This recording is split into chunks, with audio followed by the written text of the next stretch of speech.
السلام علیکم ورحمۃ اللہ وبرکاتہ۔ میرے عزیز ساتھیوں، میرے نوجوانوں، 15 شعبان آ رہی ہے، شب برات آ رہی ہے، تو اس کے متعلق مجھے چند باتیں کرنی ہیں کہ شب برات کیا چیز ہے، شب برات میں کس طریقے سے کیا کرنا چاہیے۔ دیکھیے، ہم آپ صلی اللہ علیہ وسلم کی امت میں ہمیں فخر ہے، ہم اس نبی کی امت میں جس نبی کے لیے ساری کائنات بنائی گئی ہے۔ ہمیں اللہ کا شکر ادا کرنا چاہیے، ہمیں ہمہ تن اللہ کی عبادت کرنی چاہیے۔ اس امت کے لیے جو فضیلت دی گئی ہے، جیسے کہ آپ 1 روپیہ خرچ کریں گے تو اس کے لیے 700 گنا تک کا ثواب بڑھا دیا جائے گا، اور اگر آپ صبر کریں گے تو صبر کا ثواب تو یہ کہ لامحدود ہے۔ 15 شعبان کی جو رات آتی ہے، یہ رات بہت قیمتی رات ہوتی ہے۔ اس رات میں عبادت کرنے کے متعلق یہ کہ اس رات میں اجتماعی عبادت نہ کی جائے، جیسے کہ اکٹھے ہو کر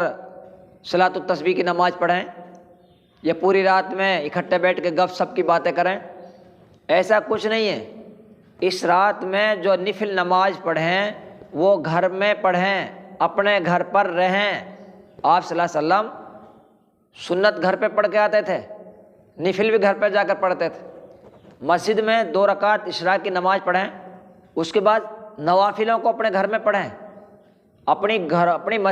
گھروں کو مسجدیں بناؤ۔ تو میں نے بتایا کہ اس رات میں اجتماعی عبادت نہیں ہے کہ جیسے کہ ہم اکٹھے ہو کر یہ سیکھنے کے طریقے سے ہم صلاۃ الاوابین کی نماز یا ہم کوئی بھی عبادت ہم اجتماعی کریں، تو یہ اجتماعی عبادت اس رات میں نہیں ہے۔ آپ صلی اللہ علیہ وسلم اس رات میں عبادت کرتے تھے تنہا، اکیلے، اور اس رات کے اندر 2 چیزیں اہم ہیں۔ ایک چیز استغفار، دوسری چیز دعا، اللہ کے سامنے گڑ گڑاویں، اللہ سے توبہ استغفار کریں، اس رات میں یہ اہم ہے۔ اور دن کو روزہ رکھیں۔ آپ صلی اللہ علیہ وسلم دن کو روزہ رکھتے تھے، ہم سب بھی روزہ رکھیں۔ اس روزے کی جو فضیلت ہے، 15 شعبان کے دن جب آپ روزہ رکھ رہے ہیں، اس روزہ رکھنے کی جو فضیلت ہے، اس سے پہلے جو سال گزر گئی ہے 15 شعبان سے اب تک، سارے پوری سال کے گناہ آپ کے معاف ہو جاتے ہیں، پوری سال کے گناہ معاف ہو جاتے ہیں اگر 15 شعبان کو آدمی روزہ رکھتا ہے۔ اس روزے کی فضیلت، اس رات کے اندر ایک نامہ اعمال فرشتوں کے لیے دیا جاتا ہے، اس میں کہ اس سال کے اندر کتنے لوگ مریں گے،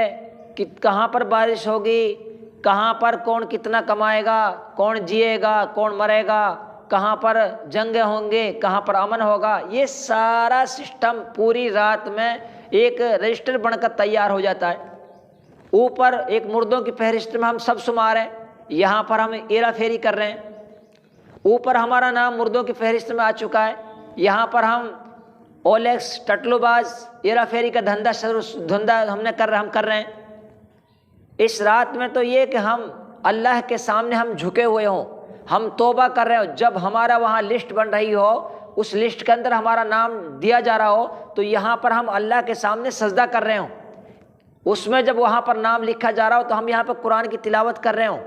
وہاں پر ہمارے روزی تقسیم کری جا رہی ہو تو ہم یہاں پر اللہ کا ذکر کر رہے ہوں، اللہ سے توبہ اور استغفار کر رہے ہوں۔ تو اس رات کے اندر ہمارا جتنا بھی وقت ہے وہ قرآن کی تلاوت میں یا اکیلے نماز پڑھنے میں یا اللہ سے دعا کرنے میں یا توبہ کرنے میں ہمارا وقت گزرے،